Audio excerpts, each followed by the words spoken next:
в інших наших містах, наших громадах, по яких були завдані удари. Усім, хто постраждав, надається необхідна допомога.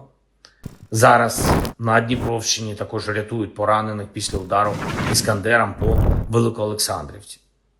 На жаль, Presiden Ukraina Volodymyr Zelensky mengusulkan adanya perundingan damai baru dengan Rusia pada Sabtu 19 Juli. Pengumuman itu disampaikan Zelensky di tengah meningkatnya serangan udara dan drone Rusia. Dilansir dari English.almayadin.net pada Minggu 20 Juli 2025, Zelensky menekankan bahwa momentum negosiasi harus ditingkatkan. Pasalnya, negosiasi sebelumnya yang berlangsung di Istanbul hanya menghasilkan sedikit kemajuan ke arah gencatan senjata. Negosiasi sebelumnya justru menghasilkan pertukaran tahanan dalam skala besar dan kesepakatan untuk memulangkan tentara yang gugur. Informasi terkini, Zelensky menyuruhkan pertemuan langsung dengan Presiden Rusia Vladimir Putin.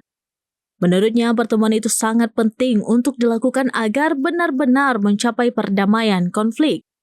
Sebelumnya dalam perundingan bulan lalu, Rusia hanya mengajukan beberapa tuntutan, termasuk Ukraina harus menyerahkan wilayah tambahan dan menghentikan semua dukungan militer Barat.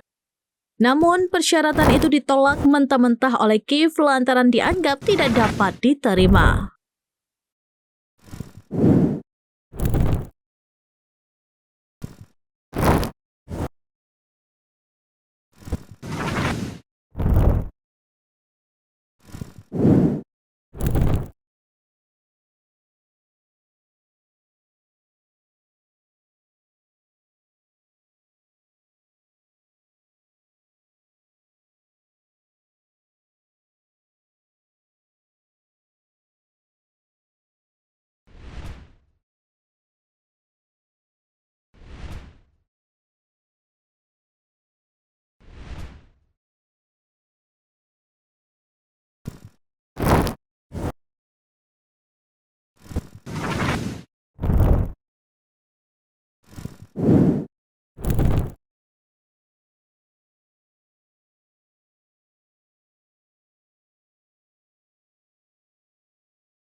Download Tribun X sekarang, menghadirkan lokal menjadi Indonesia.